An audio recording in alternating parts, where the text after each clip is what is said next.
Hello mga idol. So yan yung ginawa nating double deck mga idol, no. Yung ano na lang, mga 1 by 1 na ilalatag natin diyan mga idol to. Yan. Ito yung 3/4 by 3/4 sa ano yan, window grills mga idol. So meron na rin tayong na ano dito mga idol, niligtis na apat kasi may nagpa-reserve din. In-insert lang natin yan mga idol. So dito tayo focus muna mga idol. So yan, napurma ko na mga idol. So ito mga idol, no. Detachable po ito mga idol.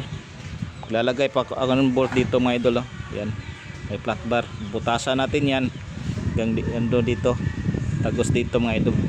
So dalawang bolt mga idol. May bolt pa rin dito mga idol. May nilagay akong mga idol, oh. Angle bar. So butas din tayo dyan. May dalawang bolt mga idol. So yan, dito dalawang bolt din mga idol. Yan. Dito. So tigda dalawang bolt yan mga idol. So ito mga idol, naglagay na ako ng 1 by 1 dito mga idol. Yan. So distance ko dito 90 mm. Yan. At sa kabilaan nilagyan ko muna. Tapos dito na ako magsusukat mga idol. Center dito, center to center. Yan. Sukatin natin yan, tapos divide natin mga idol. Divide natin ng 13. Yan. Bali magiging putol natin dito 14 mga idol. Yan. Okay mga idol. So ito pala mga idol. Yan. Itong 1 by 2 mga idol, itong flat bar nakakonect dito sa 1 by 2. Itong angle bar, yan nakakonect dito. So hindi pa po naka full weld yan mga idol, no. Tak lang. Pero ipo full welding po natin yan mga idol. Ito yan sa gilid.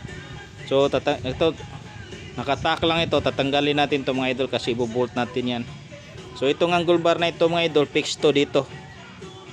Kasi patungan to mga idol para madali lang mag-assemble mga idol. So yan. Puro ito may mga angle bar mga idol na salo na isasalo nito. Yan. Pero naka full welding na ito mga idol, oh. Yan. Ang hindi pa naka full welding ito. Yan. Tapos tanggalin natin tong tacking na yan. Okay mga idol. So continue ko ito mga idol. Unahin ko yung sa taas. Puputol muna ako. So itong taas mga idol 36 by 75. So dito 40 by 75 mga idol. So konti lang diferensya mga idol, no. Okay mga idol. So panghuli ko tong baba kasi para maka pisto ko sa loob. Madali lang. Okay mga idol. Thank you.